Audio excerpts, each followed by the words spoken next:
Welcome students, RBSC online classes की आपकी अपनी पाठशाला में स्वागत है आप सबका।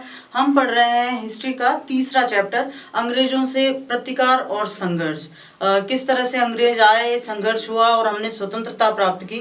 नेशनल जो है बैकग्राउंड में, राष्ट्रीय परिप्रेक्ष्य में, ये तो हमने पढ़ लिया।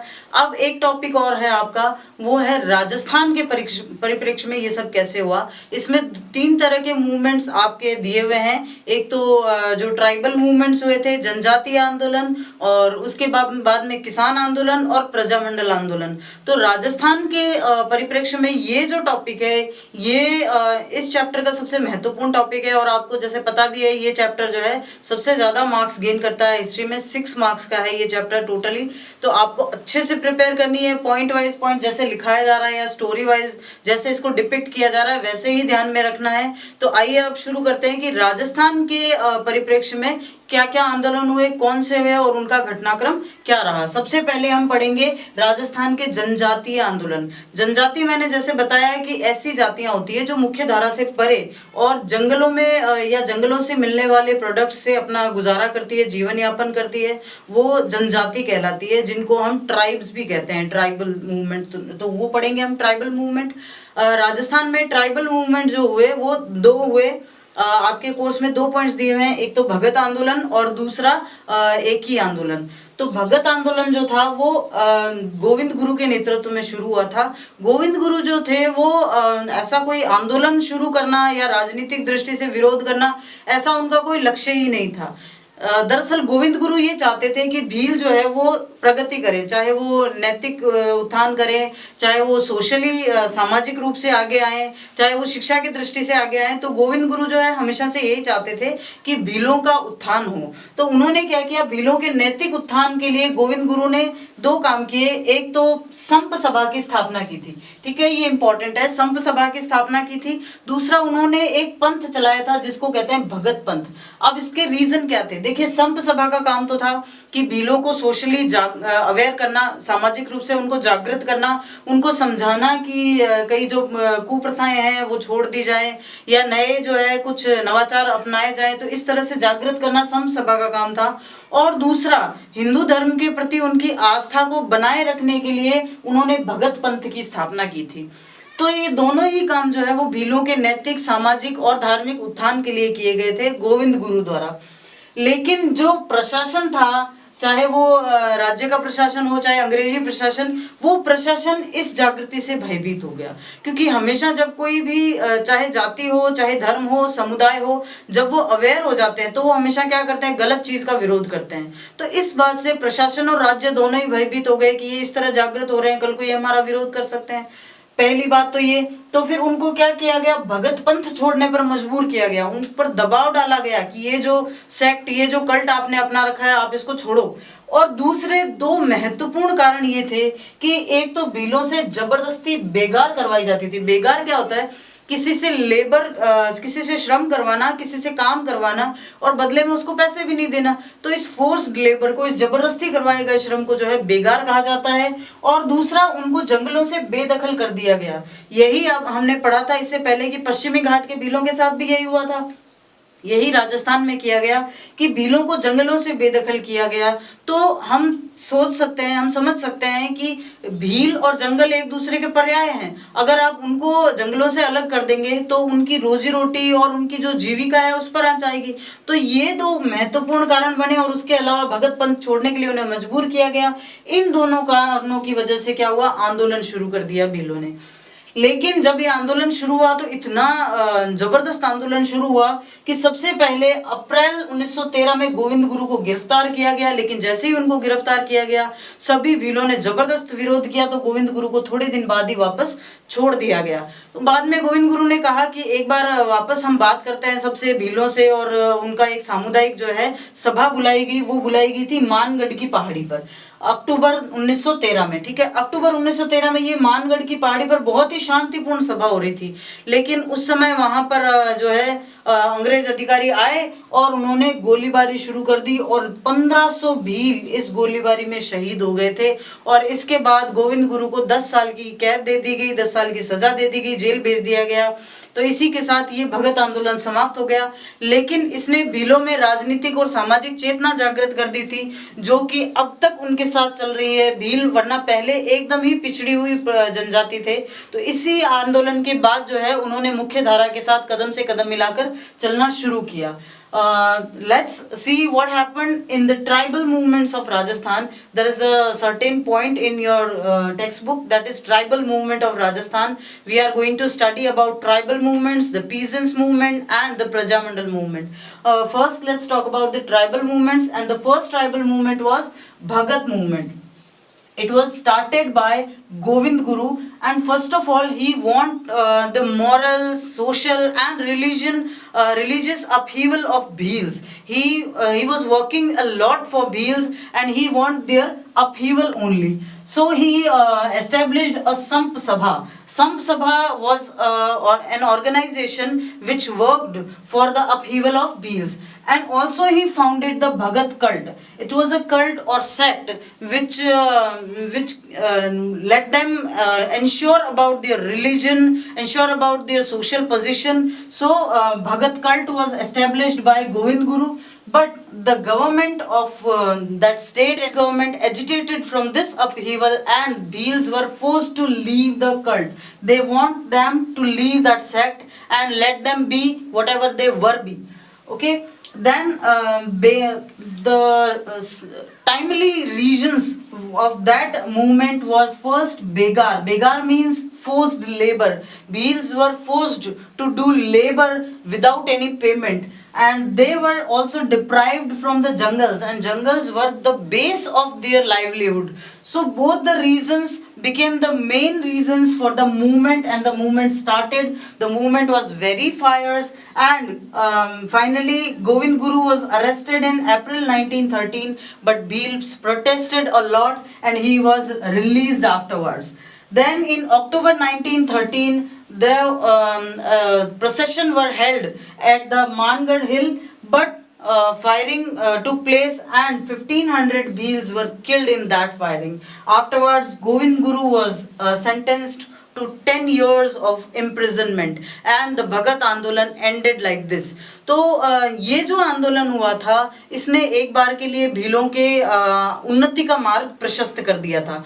भगत आंदोलन के बाद अब पढ़ते हैं एक ही आंदोलन के बारे में। बहुत ज़्यादा बड़ा टॉपिक नहीं है, छोटी सी बात समझनी है आपको। 1917 में हमने देखा था कि पहले जो है मानगढ़ की पहाड़ी वाला हुआ था और भीलों की ज़्यादा सुनवाई नहीं की गई थी। 1913 में जो है मानगढ़ की पहाड़ी का हत्याकांड हुआ, तो उसके बाद में कुछ सालों तक शांति बनी रही, लेकिन फिर भी अगर किसी को समस्याएं हो तो वो कब तक चुप रहेगा। तो 1917 तक आते आते वापस से जो है इस बार हुआ ये कि सिर्फ भीलों को नहीं, भीलों के साथ साथ गरासिया जनजाति को भी ये समस्याओं का सामना करना पड़ा। तो वो आंदोलन जहां सिर्फ भीलों का आंदोलन था, इस आंदोलन में भीलों का गरासिया जनजाति ने भी साथ दिया, और दोनों जनजातियों के जो नेता थे उन्होंने मिलकर महाराणा, तत्कालीन महाराणा को पत्र निकला, लेकिन उसका कोई परिणाम नहीं निकला। पत्र जो लिखा था वो लिखा था कि एक तो नीतियां बहुत दमनकारी थी। दमनकारी नीतियों का अर्थ होता है कि एक तो उनसे टैक्सेस ज्यादा लिए जा रहे थे, उनसे बेगार करवाई जा रही थी, उन पर बहुत ज्यादा जो है हर चीज का प्रेशर डाला जा रहा था, चाहे सामाजिक दृष्टि से हो, चाहे राजनीतिक दृष्टि से हो, चाहे आर्थिक दृष्टि से हो या धार्मिक दृष्टि से। और बेगार तो थी ही ऐसी समस्या जिसके प्रति सब जो है विद्रोह जो सबके मन में भरा हुआ था। तो ये जो आंदोलन हुआ ये मोतीलाल तेजावत के नेतृत्व में हुआ, लेकिन कोई बहुत ज्यादा इसका परिणाम नहीं निकला। ये सब नीतियां जो है वो क्रमशः चलती रही। तो एक ही आंदोलन में आपको सिर्फ ये 2-3 बातें लिखनी है। पहला तो ये कि 1917 में हुआ एक ही आंदोलन, इसको एक ही इसलिए कहते हैं कि देखिए जब मिल जाए तो उसको एकीकरण कहते हैं, या जो एक होना कहते हैं। तो एक ही इसीलिए कहा जाता है क्योंकि भील और गरासिया दोनों जनजातियों ने एक साथ मिलकर ये आंदोलन किया था। महाराणा को पत्र लिखा लेकिन उसका कोई परिणाम नहीं निकला। पत्र लिखा किस बारे में? दमनकारी नीतियों के बारे में और बेगार के प्रति विरोध के बारे में। और इस आंदोलन का नेतृत्व जो है मोतीलाल तेजावत ने किया था, ये आपको याद रखना है। भगत आंदोलन का नेतृत्व किया था गोविंद गुरु ने, और एक ही आंदोलन का नेतृत्व किया मोतीलाल तेजावत ने। सो एक ही आंदोलन was compound movement of Bhils and Garasias. Both were the tribes of Rajasthan, and it took place in 1917. Both the leaders of these tribes wrote a letter to Maharana, but no result came afterwards. Actually, the letter was written against oppressive policies of the administration and especially against forced labor named Begar. Begar was a huge problem for that time, and the movement started in the leadership of Motilal Tejawat. It is an important name to learn. Motilal Tejawat led the movement. तो ये छोटा सा ही topic है भगत एकी आंदोलन के बारे में. अब ये दो ही थे जो आपके चैप्टर्स जो दिए हुए हैं जनजातीय आंदोलनों के लिए. ये दो ही पॉइंट दिए हुए हैं. इसके बाद में हम पढ़ेंगे किसान आंदोलनों के बारे में. तो बच्चों, जनजातीय आंदोलन के बाद अब पढ़ते हैं राजस्थान के कृषक आंदोलनों के बारे में. ये जो कृषक आंदोलन हुए, ये राजस्थान के जो ये पोर्शन है हिस्ट्री का, इसमें बहुत ही इंपॉर्टेंट स्थान रखते हैं और बड़ा क्वेश्चन इनमें से आ ही सकता है, जरूर आ सकता है. खास करके ये जो दो बड़े किसान आंदोलन थे, जो सीकर का आंदोलन था और भीलवाड़ा का आंदोलन था, वो उन दोनों आंदोलनों में से एक क्वेश्चन आ सकता है जरूर जरूर. तो सबसे पहले चर्चा करते हैं इन किसान आंदोलनों के कारण क्या थे, क्या वजह थी कि किसानों को आंदोलन करने पर मजबूर होना पड़ा. सबसे पहला कारण था कि अंग्रेजों ने जो है, अंग्रेजों के प्रभाव में आकर वहां के जो शासक थे उन्होंने अपनी प्रजा पर ध्यान देना ही छोड़ दिया. कहने का मतलब ये है कि पहले जो शासन किया जाता था उसका तरीका अलग था. पहले शासक जो है या जमींदार है या जागीरदार है या सामंत है, जो भी अधिकारी है, वो अपनी जनता से सीधे जुड़ाव रखता था. अगर उनको कोई समस्या है तो कई बार करों में माफी दे दी जाती थी, या इस प्रकार के कुछ जो भी थे वो सिस्टम वो खत्म कर दिए गए थे. अब सिर्फ जो है अंग्रेज भी ये ध्यान रखते थे कि किस तरह से हमें ज्यादा से ज्यादा पैसा मिले इनसे, और उनको चूंकि अंग्रेजों को देना ही होता था तो वो भी जनता पर इसी तरह के बोझ लाद देते थे. तो ये कारण सबसे बड़ा बना कि अंग्रेजों के प्रभाव में आने के बाद. दूसरा, अंग्रेजों को जब विलासिता की और इस तरह की जिंदगी जीते देखते थे तो शासक भी और जमींदार भी, जागीरदार भी उसी रास्ते पर चल पड़े थे, और इस वजह से उन्होंने अपनी प्रजा पर ध्यान देना छोड़ दिया था, और ये प्रजा की नाराजगी का सबसे बड़ा कारण था. फिर इतने ज्यादा कर थे, बेगार की कराई जाती थी और लाग बाग होती थी. लाग बाग क्या होता है? देखो, जो मेन टैक्स लिया जाता है, जो मेन मुख्य कर लिया जाता है, उसके अलावा छोटी छोटी बातों के नाम पर कई सारे अलग अलग तरह के कर लिए जाते कि आज ये राजा के द्वारा ये फंक्शन कराया जा रहा है तो ये वाला टैक्स देना पड़ेगा. तो इस तरह के लाग बाग होते हैं, उनको लाग या बाग कहते हैं. तो कई राज्यों में तो ये लाग बाग 300 से भी ज्यादा है, मतलब 300 से ज्यादा टैक्स देना पड़ रहा है. हालात ये थे कहीं कहीं कि 90% जो आमदनी है वो तो सिर्फ टैक्स में चली जाती थी. तो ये जो स्थिति आई, इसकी वजह से किसान बहुत नाराज हुए. फिर कृषक मजदूरों की संख्या में वृद्धि. इसके कारण क्या थे? इसका पहला कारण तो ये था कि जनसंख्या बढ़ रही थी. दूसरा कारण ये था कि जो ब्रिटिश नीतियां लागू की गई थी कि वो कच्चा माल तो यहाँ से ले जाते लेकिन तैयार माल ला देते. तो जो भारत के कुटीर उद्योग थे वो लगभग खत्म होने लगे. जब कुटीर उद्योग खत्म हुए तो वहां काम करने वाले जो मजदूर थे, जो लेबर्स थे, उन्होंने कृषक मजदूरों का रूप ले लिया. मतलब वो खेती करने के लिए तैयार थे. अब अगर कृषक मजदूरों की संख्या बढ़ गई है, इसका मतलब होगा कि उनकी जो मजदूरी है वो कम हो जाएगी. अगर ज्यादा संख्या में मजदूर होंगे तो मजदूरी कम मिलेगी. और साथ ही साथ जागीरदारों के रुख में भी कठोरता आ गई. कठोरता इसलिए आई क्योंकि उनको ज्यादा मजदूर मिलने लगे, तो वो जो है किसी को महत्व नहीं देते थे. दूसरा, कृषि उत्पादों के मूल्यों में चाहे कमी हो या वृद्धि, किसानों के लिए दोनों ही नुकसानदायक. अब ये कैसे हो सकता है? देखो, अगर कृषि उत्पादों में कमी है, उत्पादों की जो कीमतें होती है उनमें कमी होती है, तो वैसे ही नुकसानदायक है, क्योंकि किसानों की जो है लागत ही नहीं निकल पाती. तो कृषि उत्पादों में अगर कमी हो तो नुकसानदायक है ही. लेकिन अगर वृद्धि हो तो भी किसानों को तो कोई फायदा नहीं. क्यों? क्योंकि बढ़ा हुआ जो भी उनका लाभ होता था वो टैक्स के रूप में ले लिया जाता था. तो दोनों ही हालातों में किसान तो बेचारे दुखी ही थे. और फिर जो अंग्रेजी प्रशासनिक व्यवस्थाएं थी उनके कारण सामंतों का नजरिया जो था वो किसानों के प्रति पूरी तरह बदल दिया गया था. पहले जब कर वसूले जाते थे तो शायद इतनी कठोरता नहीं होती थी, या फिर न्याय व्यवस्था वैसी नहीं थी जो अब थी. अब पूरी तरह सारा का सारा एडमिनिस्ट्रेशन, सारी की सारी व्यवस्था बदल गई थी जो किसानों को मंजूर नहीं थी. So let's find out what were the reasons of the movements in Rajasthan by peasants. First reason was being influenced with British. Rulers stopped paying enough attention to their people. Rulers was influenced by British and they really stopped paying all the attentions they gave to their people. Then huge taxation were the important reason. Huge taxation, various cesses. What is a cess? A cess is an extra tax which is imposed on the taxes. All the taxes, main taxes were the land tax or were the trade tax. But cesses were the taxes which were imposed on the taxes additionally.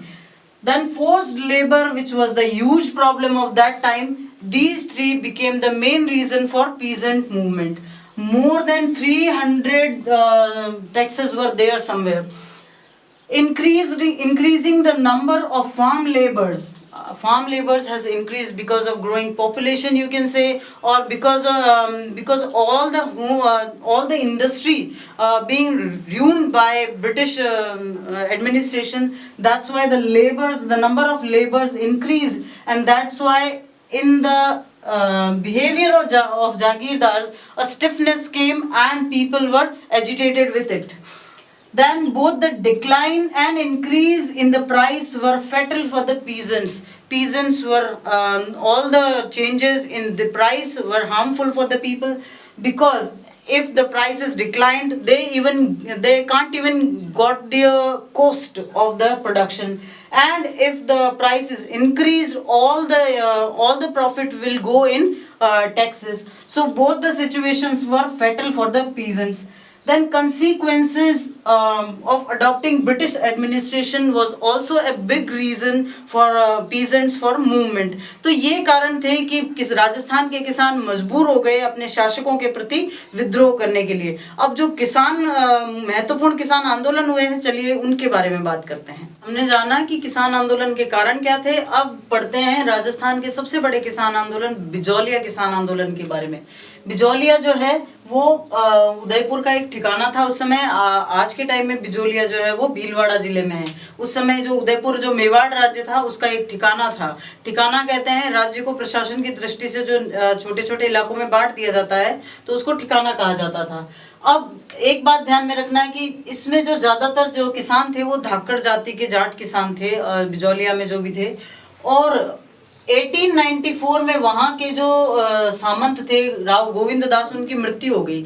अब एक बात यहाँ ध्यान रखने की important है. देखिए, जब सामंतशाही जब तक वंश के आधार पर थी ना, तब तक इतनी समस्या नहीं आई. क्यों नहीं आई? क्योंकि वो जो बच्चा आगे सामंत बनने वाला है या जो आगे जागीरदार बनने वाला है, वो शुरू से ही अपनी जनता के प्रति, अपने लोगों के साथ जो है जुड़ा हुआ रहता था. तो उसका नजरिया अपनी जनता के साथ जो है हमेशा से ही उसी तरह का रहता था जैसे एक पिता का अपने पुत्र के साथ होता है या शासक का अपनी प्रजा के साथ होता है. लेकिन ये जो व्यवस्था थी ये इस समय तक आते आते खत्म कर दी गई थी 1890 के बाद. और ये कहा गया है कि सामंत या जागीरदार जो है वो महाराणा अपने हिसाब से नियुक्त करेंगे. तो जो गोविंद दास थे उनकी मृत्यु के बाद कृष्ण सिंह को सामंत नियुक्त किया गया. इससे नुकसान ये हुआ कि जो नए सामंत बनते ना, उनका जनता के साथ वो जुड़ाव नहीं रहता जो वंशानुगत प्रणाली में होता है.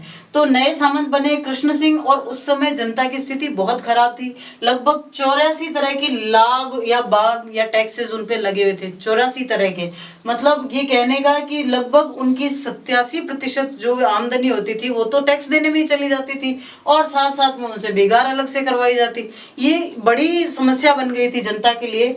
तो 1897 में हुआ ये कि गिरधरपुरा नाम का एक गांव है इस ठिकाने में. वहां के एक व्यक्ति हैं, वहां के किसान थे गंगाराम धाकड़.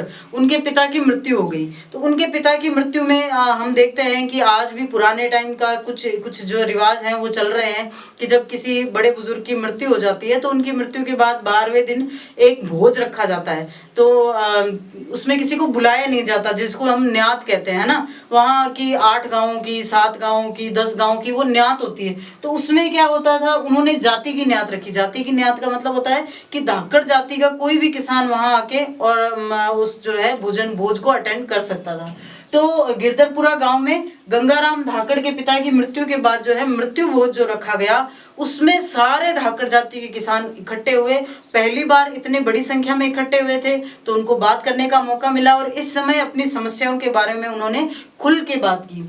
सिर्फ बात नहीं की, इस बारे में फिर महाराणा से शिकायत की गई, महाराणा को पत्र लिखा गया और महाराणा ने हामिद हुसैन नाम के एक व्यक्ति को, एक अधिकारी को जो है जांच पड़ताल के लिए भेजा। हामिद हुसैन ने किसानों पर हो रहे अत्याचार के लिए रिपोर्ट भी बना के दी, लेकिन उस पर कोई विशेष ध्यान नहीं दिया गया। तो यहाँ तक का जो इवेंट से जो घटनाक्रम है वो फिर से एक बार रिवाइज करूं।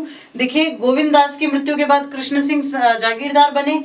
उस समय लगभग 84 लाख बाग थी और बेगार और करवाई जाती थी। तो किसान परेशान तो थे ही। 1897 में गिरधरपुरा गांव के गंगाराम धाकड़ नामक जाट के व्यक्ति के पिता की मृत्यु हुई, तो मृत्यु भोज रखा गया। वहां आसपास के गांवों के सारे किसान आए, उन्होंने बैठकर खुली चर्चा की अपनी समस्याओं के बारे में और महाराणा से शिकायत की। महाराणा ने हामिद हुसैन को वहां पर अधिकारी के रूप में नियुक्त किया कि आप जांच करो। उन्होंने रिपोर्ट भी दी, लेकिन उस पर कोई जो है फैसला नहीं लिया गया, कोई भी तरह की जो रियायत जनता को अभी नहीं मिली। फिर 1899 1900 में एक और बड़ी दुर्घटना हुई, वो ये थी कि अकाल पड़ा, जिसको हम छप्पनिया अकाल। अब हम कहेंगे कि यहाँ तो 56 से कुछ लेना देना ही नहीं है, तो इसको छप्पनिया अकाल क्यों कहते हैं? जैसा हमने पढ़ा था कि जो विक्रम संवत है वो हमारे ईसवी संवत से 57 साल पहले चलता है। तो अगर 1899 है तो उस समय विक्रम संवत के हिसाब से 1956 होगा। तो जो पुराने गांव देहात के लोग थे तो वो तो विक्रम संवत के हिसाब से टाइम की गणना करते थे, तो इसलिए इस अकाल को जो है छप्पनिया अकाल कहा जाता है। इसको अकाल की जगह अपन त्रिकाल भी कह सकते हैं। त्रिकाल किसे कहते हैं? जहां ना सिर्फ पानी की कमी हो, खाने पीने की भी कमी हो जाए और पशुओं को भी चारा न मिले, मतलब हर तरह से त्राही त्राही मच जाए, ऐसा अकाल पड़ा 1899 1900 में। और उसके बावजूद उनको कोई रियायत किसानों को दी नहीं गई, करों में किसी भी प्रकार की उनको छूट नहीं मिली। ये तो हुआ ही, उसके साथ ही कुछ ही समय बाद 1903 में कृष्ण सिंह ने जो है एक और टैक्स, एक और सेस या जिसको लाग कहते हैं वो लगा दिया। उसको कहा गया चंवरी कर। ये बहुत ही अपमानजनक था। चंवरी कर क्या था कि कहा गया कि जब भी किसी लड़की की शादी की जाएगी तो उस शादी के समय 5 रुपए एक्स्ट्रा जो है खजाने में जमा करवाए जाएंगे उस शादी के नाम पर। तो ये कहा गया चंवरी कर। चंवरी कर कहते हैं कि वो जहाँ शादी होती है उस मंडप को चंवरी कहा जाता है। तो ये चंवरी कर उस समय लागू कर दिया गया। आर्थिक रूप से तो ये भार था ही किसानों पर, क्योंकि 5 रुपए बहुत बड़ी रकम होती थी उस समय। तो आर्थिक रूप से तो ये भार था ही, लेकिन सामाजिक रूप से भी ये बहुत अपमानजनक था कि एक तो एक व्यक्ति अपनी बेटी की शादी कर रहा है, इतना खर्च कर रहा है, उसके परिवार पर वैसे ही आर्थिक बोझ है, और ऊपर से उसे बेटी की शादी में बजाय शासन से कोई सहयोग मिलने के और उसको शासन को जो है रुपए देने पड़ रहे हैं। तो ये बहुत अपमानजनक बात थी। अब किसानों का विरोध जो है वो मुखर हो गया, लेकिन किसानों ने मौन विरोध किया और ऐसा विरोध किया कि आने वाले 2 सालों तक उस ठिकाने में एक भी बेटी की शादी नहीं की गई। मतलब आने वाले 2 सालों तक एक भी चंवरी नहीं मांडी गई। किस वजह से? इस चंवरी कर के विरोध में। तो जो ठिकानेदार थे उनको समझ में आ गया कि इस तरह से हम किसानों को दबा नहीं सकते। तो उसका परिणाम क्या निकला? एक तो चंवरी कर हटा लिया गया, दूसरा जो टोटल टैक्स लिया जाता था, जो कुल कर लिया जाता था, उसका 2/5 हिस्सा ठिकाने का हुआ करता था। तो ठिकाने का जो 2/5 हिस्सा था वो माफ कर दिया गया 1905 ईस्वी में। तो ये चंवरी कर के विरोध में जो किसानों का आंदोलन हुआ उसका ये परिणाम निकला। So let's talk about Bijolia peasant movement. Bijolia is situated in Bhilwara right now, but that time it was a part of Mewar Riyasat. Most of the peasants in Bijolia was of the Dhakad caste.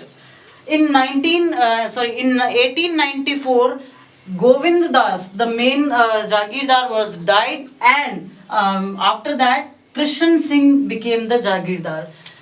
And at the time of Krishan Singh, 84 taxes plus cesses plus begars, these were the most fatal things for peasants, and about 87% of their income went in taxes. So in 1897, peasant named Gangaram Dhakad, his father died, and in the village of Girdharpura, a procession for his father's death was took place, and all the peasants gathered there and they talked about their problems.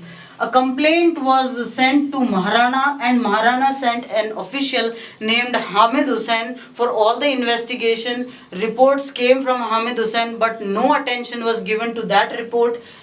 Afterwards, in 1899, 1900, an extreme famine took place. It is always called like Chappaniya Akal. Okay, that was quite extreme famine or drought. And in 1903, Chamri cess was also imposed on all the taxes. It was of 5 rupees. It was economically pressurable, but afterward that it was unbearable socially also. Peasant who is already going to marry his daughter also have to impose a Chamri cess of 5 rupees. So all the peasants silently protest for the cess and didn't wed their daughters for 2 years. For upcoming 2 years, a single girl was not being married. Result of this protest was Chamri cess was abolished, and 2/5 part, which was taken by the Tikana of all the taxes, was not taken by the Tikana that time. तो आइए देखते हैं उसके बाद में और क्या घटनाएं हुई इस किसान आंदोलन में।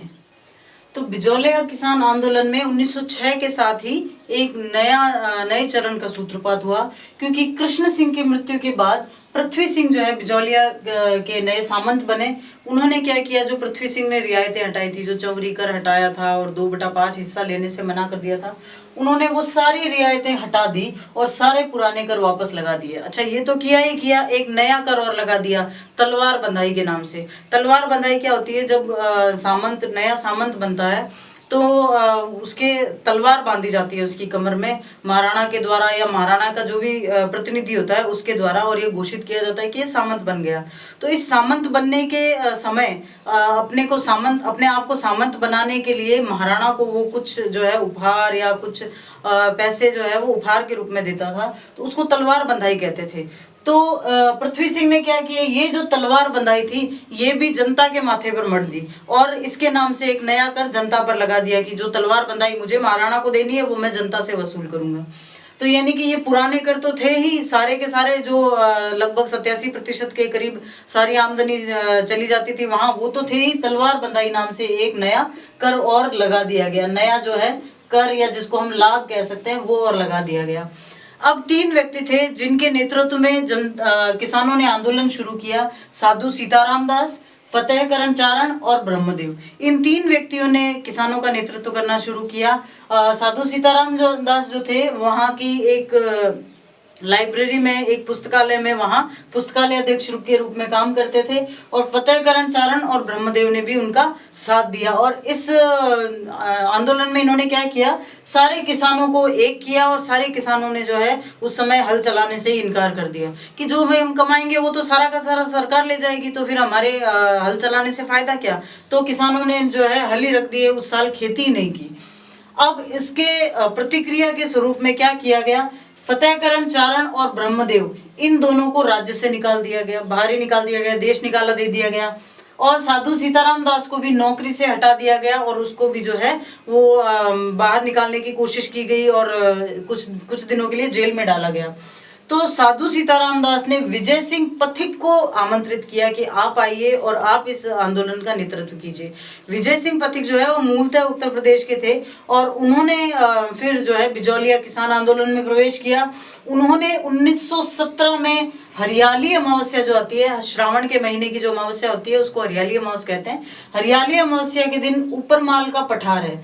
दरअसल बिजौलिया जो इलाका है, भीलवाड़ा का जो बिजौलिया इलाका है वो एक पठारी क्षेत्र है जहाँ पर काली मिट्टी की बहुलता है। तो इस पठारी क्षेत्र को जो है ऊपरमाल का पठार कहते हैं। तो उन्होंने ऊपरमाल के पठार में आंदोलन का श्री गणेश किया। कब किया? हरियाली अमावस्या के दिन।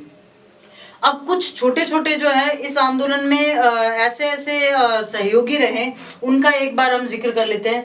सबसे पहले एक अखबार निकलता था, नाम था मराठा, और ये निकालते थे बाल गंगाधर तिलक। बाल गंगाधर तिलक ने भी अपने अखबार मराठा में जो है इस आंदोलन से संबंधित संपादकीय लिखे थे। उन्होंने पूरे देश को अवेयर करने की, जागृत करने की कोशिश की कि राजस्थान के किसान इस समस्याओं से जूझ रहे हैं, और पूरे देश को जो है उनका साथ देने की, उनका समर्थन करने की अपील की थी। फिर एक साहित्यकार थे माणिक्यलाल वर्मा, उन्होंने एक गीत लिखा था पंछिड़ा करके। ये गीत जो है इस आंदोलन में जन जन का गीत बन गया, मतलब लोग इस गीत को गाते थे और गीत को गाने के साथ ही उनके अंदर जोश अपने आप ही भर जाता था। उसके अलावा भंवरलाल सोनी की कविताएं भी इस आंदोलन में जोश भरने में बहुत मददगार रहीं।